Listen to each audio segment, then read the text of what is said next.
Hello aspirants, welcome to pathway to UPSC. आज से हम एक सीरीज शुरू करेंगे जिसमें मैं हर दिन आपको एक मेंस आंसर राइटिंग करके दिखाऊंगा, आपको प्रैक्टिस कराऊंगा और आपको ये बताऊंगा कि एक मेंस का आंसर कैसे लिखते हैं। तो आइए स्टार्ट करते हैं, ज़्यादा देर ना करते हुए। हम GS 1 2 3 इस तरीके से सीरीज वाइज चलेंगे, तो स्टे विद मी। तो हमारे सामने पहला क्वेश्चन है, डिस्कस द लिटरेरी सोर्स। यहां पर क्या बोला है? लिटरेरी सोर्स को डिस्कस करने के लिए for reconstructing early Indian history along with their limitations. हमें क्या करना है? लिटरेरी सोर्स से अर्ली इंडियन हिस्ट्री को रिकंस्ट्रक्ट करना है, समझना है, डिस्कस करना है विद देयर लिमिटेशंस, यानी कि उसमें क्या कमियां थी। यानी कि लिटरेरी सोर्सेज में हमें हिस्ट्री समझने की जो चीज़ें मौजूद थी उसमें क्या कमियां थी, उसमें क्या लिमिटेशंस थे, उसमें क्या शॉर्टकमिंग्स थी। ठीक है, तो पहले तो हमें यह पता होना चाहिए कि हमारे पास कौन कौन से लिटरेरी सोर्सेज थे हिस्ट्री को समझने के लिए। हम अपने दिमाग को, जब भी हम मेंस का आंसर लिखते हैं, हम अपने दिमाग को थोड़ा ब्रॉड विजन देते हैं। ठीक है, हम चीजों को बहुत ही ब्रॉडली देखते हैं, एक वाइड स्पेक्ट्रम में देखते हैं। ठीक है, जिससे हम ज्यादा से ज्यादा चीजें कवर कर सकें। जैसे अगर हम अपना आंसर लिखना शुरू करते हैं, सबसे पहले अगर हमें इंट्रोडक्शन लिखना हुआ, हम इंट्रो लिखेंगे। इंट्रो में क्या लिखेंगे? इंट्रो में लिखेंगे कि इंडियन हिस्ट्री जो है हमारी, वो रिलाइज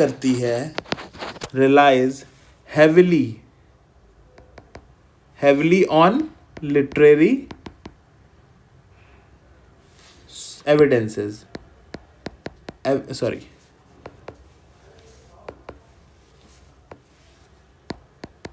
एविडेंसेस।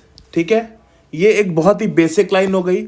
आप इसको थोड़ा सा और बढ़ा सकते हैं, जैसे कि हम लिख सकते हैं कि they are been preserved as a crucial record to track our past। ठीक है, बहुत ही बेसिक। देखिए इसमें क्या है, इसमें कोई ऐसे सुपरफिशियल लाइंस नहीं लिखी गई हैं।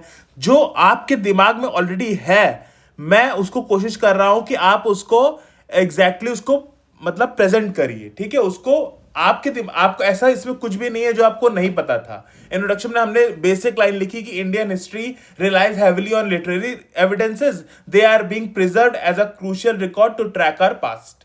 ठीक है, उसको प्रिजर्व करे हैं, हमने अपनी इंडियन हिस्ट्री को प्रिजर्व किया है ताकि हम अपने पास्ट को ट्रैक कर सकें। इसमें कोई सुपरफिशियल बात नहीं है। अब आगे चलते हैं। अब जैसे कि मेन जो बॉडी है उसमें क्या करेंगे, उसमें हमने जैसे ये एग्जाम में ये सब नहीं लिखना होता है, ये तो मैं समझाने के लिए आपको बता रहा हूं। ठीक है, अब इसमें क्या लिखेंगे? जैसे हम लिख सकते हैं early Indian history is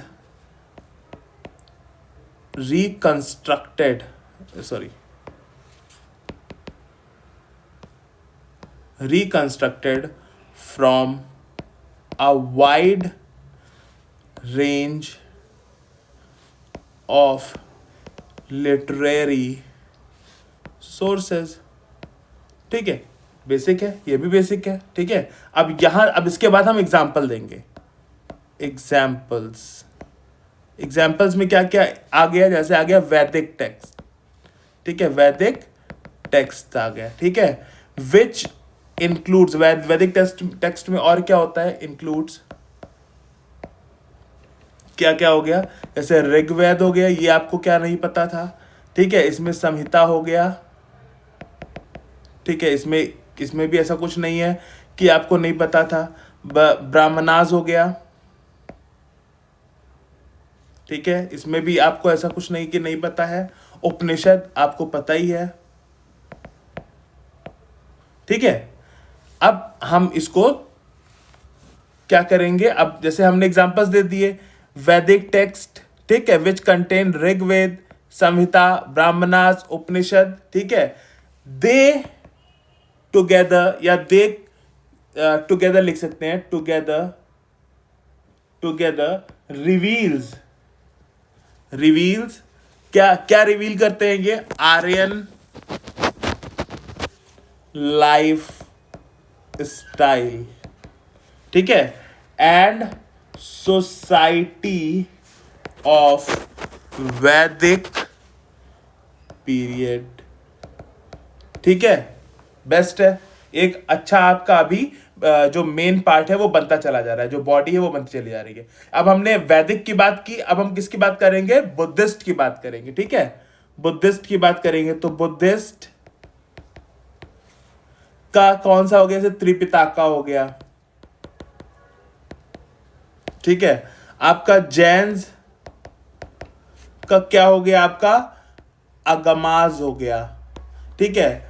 they मतलब जो ये टेक्स्ट है, जो ये टेक्स्ट प्रोवाइड इंसाइट्स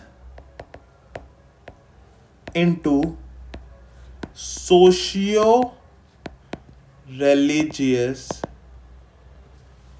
लाइफ, ठीक है। ये जो त्रिपिटका है और ये जो अगमाज है जैन का और बुद्धिज्म का, ये क्या बताता है? सोशियो रिलीजियस लाइफ के बारे में बताता है, ठीक है।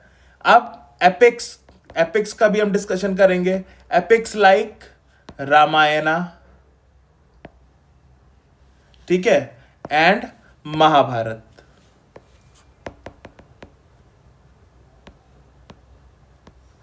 ठीक है, रामायण एंड महाभारता, क्योंकि इंग्लिश में ऐसा ही होता है। डिपिक्ट्स क्या क्या बतलाते हैं? रामायण महाभारत से हमें क्या पता चलता है? पॉलिटिकल आइडियल्स पता चलते हैं, and help us to understand what the Indian society, ठीक है, क्लियर? यहां तक आपको समझ में आया मुझे लगता है। आगे हम क्या लिख सकते हैं? आगे हम लिख सकते हैं संस्कृत में पुराणास के बारे में। संस्कृत में पुराणास के बारे में लिख सकते हैं हम, ठीक है। क्या रिकॉर्ड, ये जो पुराणास रिकॉर्ड है, पुराना के जो रिकॉर्ड्स हैं, ये वो क्या बताते हैं? डायनेस्टिक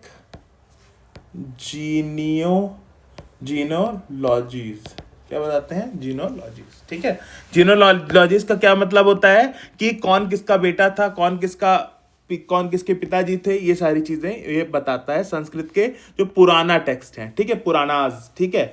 अब एक क्वेश्चन आया था यूपीएससी प्रीलिम्स में कि पुराणास ज्यादा ओल्ड है या फिर आपके सॉरी आपके उपनिषद, हाँ मुझे याद आ गया, उपनिषद ज्यादा पुराने हैं या फिर पुराना ज्यादा इंपॉर्टेंट है? तो इसका आंसर आप ढूंढ के मुझे बताइएगा। ये बहुत ही इंटरेस्टिंग क्वेश्चन था, बहुत सिंपल, बहुत ही बेसिक था, लेकिन एक अच्छा क्वेश्चन था ये, ठीक है। अब यहां पर हम लिख सकते हैं वेयर एज संगम, क्योंकि हमें साउथ की बात करनी, मैंने बोला था कि हमें वाइड स्पेक्ट्रम लेके चलना है, ठीक है। संगम लिटरेचर रिफ्लेक्ट्स, क्या रिफ्लेक्ट? एंशियंट तमिल कल्चर, ठीक है, बेसिक, कोई हमने हाई फाई बातें नहीं करी, ठीक है। अब फॉरेन अकाउंट्स की बात करेंगे। फॉरेन अकाउंट्स में किसकी बात करेंगे? मेगास्थनीज की बात करेंगे, ठीक है, मेगास्थनीज की बात करेंगे, आपका फाहेन की बात करेंगे, हाँ, उसके बाद हुएनसांग की बात करेंगे, ठीक है। तो ये इन लोगों के जो लिटरेरी वर्क थे, इनकी बात करेंगे। क्या ये इन्होंने क्या, इनके लिटरेरी वर्क ने क्या किया? Help us to understand the minor differences in the regimes, ठीक है, regimes of various great kingdoms. ठीक है, अब ये हमने बात कर ली इनके यानी कि फॉरेन लिटरेचर की, ठीक है, फॉरेन लिटरेचर की।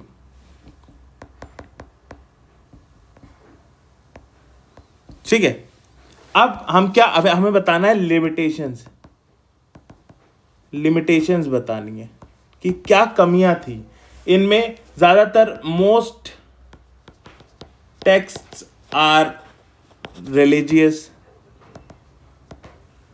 ठीक है, और माइथोलॉजिकल, ठीक है, नॉट क्रोनोलॉजिकल।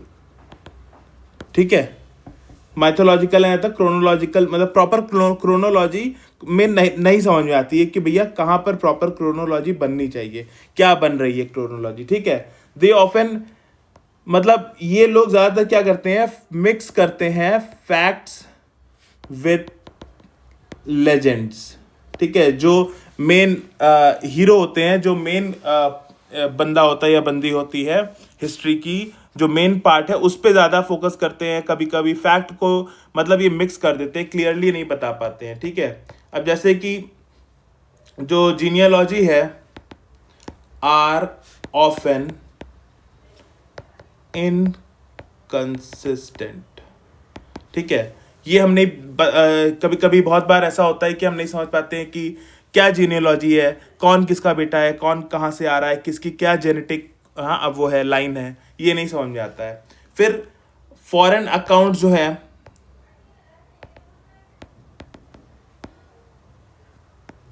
है वो ज़्यादातर किस में बेस्ड है, हियर से एविडेंसेस पे बेस्ड है, हियर से। ठीक है, मतलब कि कहीं सुनी बातें पे और ऑब्जर्वेशन प्रॉपर नहीं है। ठीक है, तो हम ये कह सकते हैं देयरफॉर लिटरेरी सोर्सेज